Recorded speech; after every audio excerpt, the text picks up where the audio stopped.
Hello students, IIT brain में आपका स्वागत। आज हम फिजिक्स में क्लास 12th के topic potential energy of a uniformly charged hollow sphere पर डिस्कस करेंगे। सो क्या है ये कंसेप्ट, एक बार समझें। मान लीजिए ये एक यूनिफॉर्मली चार्ज्ड हॉलो स्फीयर है, इस पे Q charge through out distributed है, जबकि इसका रेडियस कैपिटल आर सिंबल से दिया जा रहा है। आपको इस हॉलो स्फीयर की टोटल पोटेंशियल एनर्जी कैलकुलेट करनी है। सो कैसे कैलकुलेट करेंगे एक बार समझें। पोटेंशियल एनर्जी को कैलकुलेट करने के लिए सबसे पहले मैं इस हॉलो स्फीयर में दो रिंग क्रिएट कर ले रहा हूं ताकि हम अपनी प्रोसेस को आगे बढ़ा सकें। तो मान लीजिए इस हॉलो स्फीयर में एक रिंग मैंने कुछ इस तरह से क्रिएट की है। ये इनफाइनाइटली थिन रिंग मैंने कंसीडर की है और ऐसी ही एक रिंग मैं इस पोजीशन पे भी कंसीडर कर रहा हूं।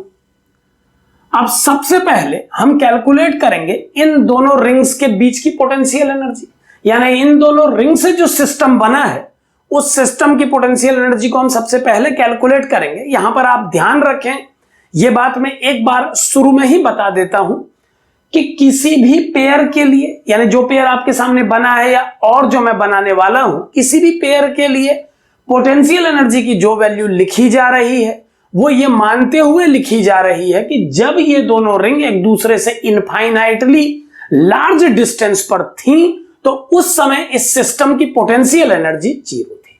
तो मान लीजिए कि इस रिंग के कारण इस रिंग के सरकमफ्रेंस के किसी भी पॉइंट पर जो पोटेंशियल डेवलप हुआ है वो V1 है। यहां हम मान लेते हैं कि इस रिंग में Q1 चार्ज है, जबकि इस रिंग में चार्ज है QR। यहां पर मैंने इसको rth नंबर की रिंग माना है, जबकि इसको मैं फर्स्ट नंबर की रिंग कंसिडर कर रहा हूं। सो इस Q1 और QR के बीच की पोटेंशियल एनर्जी निकालने के लिए, जैसा कि हम डिस्कस कर चुके हैं पहले कई क्लिप में, कि अगर हम इस रिंग के कारण इस रिंग के सरकमफ्रेंस पॉइंट पर पोटेंशियल कैलकुलेट कर लें तो उस पोटेंशियल को चार्ज से मल्टीप्लाई करके इस सिस्टम की पोटेंशियल एनर्जी को बताया जा सकेगा। यह आंसर इन दोनों रिंग के इनफाइनाइट सेपरेशन पर पोटेंशियल एनर्जी को 0 मानते हुए निकलेगा। सो अगर यह रिंग इस रिंग के लिए V1 पोटेंशियल डेवलप कर रही है अपने चार्ज के अकॉर्डिंगली, तो V1 पोटेंशियल में इस QR चार्ज वाली रिंग और इस रिंग के बीच में जो पोटेंशियल एनर्जी डेवलप होगी उसे हम लिख सकते हैं V1 इंटू QR। अब ध्यान दें कि इसी प्रकार अगर मैं एक रिंग और कंसीडर करूं जिसका चार्ज मैं Q2 इमेजिन करूं, तो इस Q2 चार्ज वाली रिंग और QR चार्ज वाली इस रिंग के बीच की पोटेंशियल एनर्जी को कैलकुलेट करने का प्रोसेस वही होगा जो पहले इन दोनों के लिए यूज हुआ था। सो अब मैं Q2 के कारण इस रिंग के सरकमफ्रेंस पे पोटेंशियल कैलकुलेट करूंगा, देन QR से मल्टीप्लाई करके इस नए सिस्टम की पोटेंशियल एनर्जी कैलकुलेट करूंगा, यह मानते हुए कि इन दोनों के इनफाइनाइट सेपरेशन पे ये 0 थी। तो वो वैल्यू आ जाएगी V2 इंटू QR। अब यहां पर ध्यान दें, ये जो पोटेंशियल एनर्जी बोर्ड में आप देख पा रहे हैं, ये इन दोनों रिंग की पोटेंशियल एनर्जी इसके साथ है 1/1, यानी पहले मैंने इसकी पोटेंशियल एनर्जी इसके साथ निकाली, फिर इसकी पोटेंशियल एनर्जी इसके साथ। यहां पर आप ध्यान दें, आप एक हॉलो स्फीयर के कंप्लीट चार्ज्ड होने के कारण उसकी पोटेंशियल एनर्जी कैलकुलेट कर रहे हैं। तो आपको इस हॉलो स्फीयर के हर पार्टिकल की पोटेंशियल एनर्जी दूसरे पार्टिकल के साथ कैलकुलेट करनी होगी। सो इस कैलकुलेशन को सिंपल बनाने के लिए हमने इस हॉलो स्फीयर को कई रिंग में बांट लिया है। अब हम किसी रिंग की पोटेंशियल एनर्जी, यहां पर मैंने QR को एक रिंग के रूप में कंसिडर किया है और मैं इस QR की पोटेंशियल एनर्जी 1/1 सभी रिंग्स के साथ कैलकुलेट कर रहा हूं। अब आप ध्यान दें कि अगर मैं इसी तरह कई रिंग बनाता चला जाऊं तो ऐसे कई टर्म आपको इस एक्सप्रेशन में और मिलेंगे और यह एक्सप्रेशन कंप्लीट हो जाएगा। तो इस एक्सप्रेशन से हम सभी रिंग्स और इस QR चार्ज वाली रिंग के बीच की पोटेंशियल एनर्जी बता पाएंगे। अगर मैं QR को इन सभी टर्म से कॉमन ले लूं तो क्लियरली ये जो टर्म आप ब्रैकेट में देख पा रहे हैं, ये टर्म पोटेंशियल की वैल्यू है सभी रिंग्स के कारण जो इस होलो स्फीयर में बनाई गई है। और आप समझ सकते हैं कि इस कंप्लीट समेशन को अगर मैं V से प्रेजेंट करूं तो इस V को कंप्लीट चार्ज और रेडियस की हेल्प से प्रेजेंट किया जा सकेगा। हम जानते हैं कि किसी भी होलो स्फीयर के कारण सरफेस के पॉइंट पर जो पोटेंशियल डेवलप होता है वो KQ/R से दिया जाता है। सो नेट पोटेंशियल की वैल्यू लिखी जा सकेगी, जिसे हम अपने फर्दर स्टेप में लिख लेंगे। फिलहाल आप इस प्रोसेस को समझना जारी रखें कि अब तक पोटेंशियल एनर्जी कैलकुलेट हो चुकी है इस रिंग और बाकी स्फीयर की सभी रिंग्स के बीच में। अब अगर मैं इस QR को वेरी कराऊं, अगर मैं QR को Q1, Q2, Q3 लगातार चेंज करता रहूं, तो ऐसा करने से आप समझ सकते हैं कि इस होलो स्फीयर में बनी किसी भी रिंग की पोटेंशियल एनर्जी बाकी सभी रिंग्स के साथ कैलकुलेट हो जाएगी। यानी बाकी सभी पार्टिकल्स उस पर्टिकुलर रिंग के साथ कितना इंटरेक्शन एनर्जी क्रिएट कर रहे हैं, हम ये कैलकुलेट कर पाएंगे। तो अगर मैं इस QR को डिफरेंट रिंग्स के लिए लिखूं तो यही एक्सप्रेशन हमें जो आउटकम्स देगा वो होंगे V into Q1, V into Q2, V into Q3 और इसी प्रकार के कई टर्म और आएंगे। एक बार फिर से समझ लें, पहले हमने किसी जनरल रिंग का सभी रिंग्स के साथ पोटेंशियल एनर्जी प्रोफाइल चेक किया। जब हमने एक रिंग का सभी रिंग्स के सिस्टम के साथ पोटेंशियल एनर्जी वैल्यू कैलकुलेट कर लिया तो उस पोटेंशियल एनर्जी वैल्यू को डिफरेंट वैल्यू देके, यानी कि QR की वैल्यू को बदल के हमने सभी रिंग्स के लिए ऐसा कैलकुलेशन किया। यानी अब अगर मैं इन सभी टर्म्स को ऐड कर देता हूं तो आप समझ सकते हैं कि यह टर्म एक ऐसी पोटेंशियल एनर्जी को प्रेजेंट करने वाला टर्म होना चाहिए जिसमें सभी पार्टिकल के साथ इंटरेक्शन कर चुके हैं। अब यह बात पर हमको ध्यान देना है कि क्या वाकई ऐसा हुआ है। तो एक इंपॉर्टेंट पॉइंट पर और आए, जो V इंटू Q1 टर्म आप देख पा रहे हैं इस पोटेंशियल एनर्जी एक्सप्रेशन में, इसमें V सभी रिंग्स को बारी बारी से चुना गया पोटेंशियल का सम है।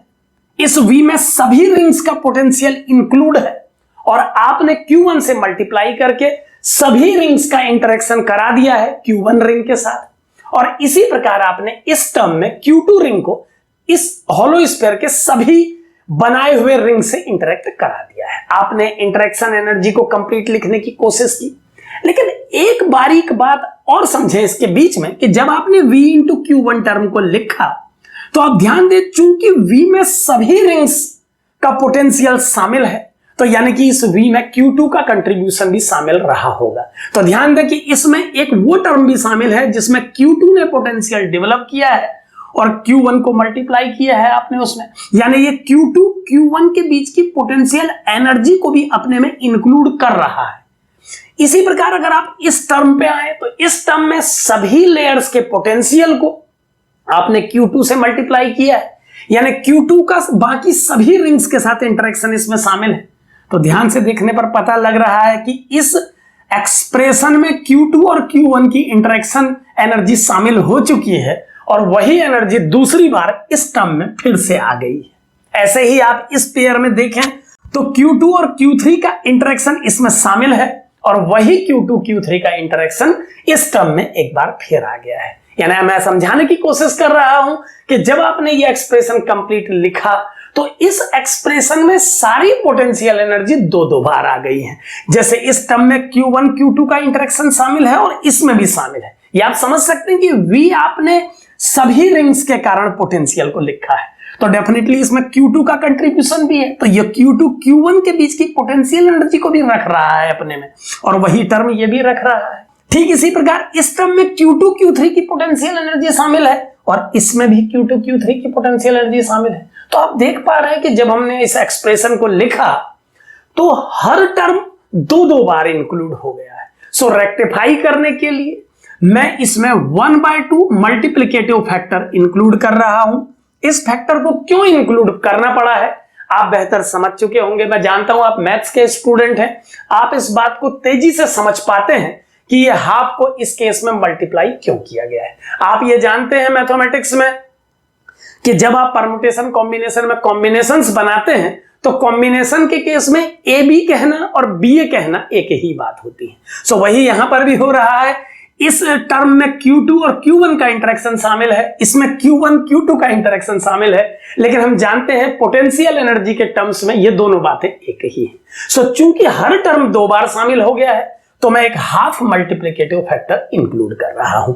अब अगर हम इस एक्सप्रेशन को थोड़ा और सॉल्व करें तो ये बन जाएगा half v into Q1 plus Q2 plus Q3 and dash dash. और आप समझ सकते हैं कि सभी चार्जेस का सम, सभी रिंग्स जो चुनी गई हैं उन सभी के चार्जेस का जो नेट सम होगा उसे मैं इस हॉलो स्फीयर के कंप्लीट चार्ज के रूप में प्रेजेंट कर सकता हूं।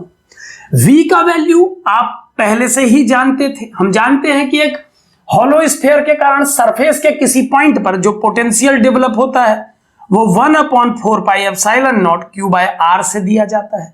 सो इस V और Q को मल्टीप्लाई करने के बाद जो फाइनल आउटकम हमें मिलेगा वो होगा potential energy of this system is half times of 1/4 pi epsilon naught Q square upon R। एक बात यहां पर ध्यान दें कि जब हम पोटेंशियल एनर्जी कैलकुलेट करते हैं तो पोटेंशियल एनर्जी कैलकुलेशन में हर पार्टिकल का दूसरे पार्टिकल के साथ इंटरेक्शन होना चाहिए। यही वजह है कि हमने एक रिंग को स्टैटिक करके पहले बाकी सभी रिंग्स से कहा कि आप सभी इसके साथ इंटरेक्ट करिए, और तब हमने इस रिंग की लोकेशन बदल बदल के सभी रिंग को इस तरीके का मौका दिया ताकि सभी पार्टिकल्स एक दूसरे के साथ इंटरेक्ट कर सके। सो ये जो फाइनल आउटकम आया है half 1/4 pi epsilon naught Q square by R के रूप में, इसमें इस हॉलो स्फीयर में प्रेजेंट सभी पार्टिकल्स को सभी पार्टिकल के साथ इंटरेक्ट होने का मौका मिला है। यानी एक हॉलो स्फीयर के लिए इस तरह से आप पोटेंशियल एनर्जी का एक्सप्रेशन दे सकते हैं। Thank you.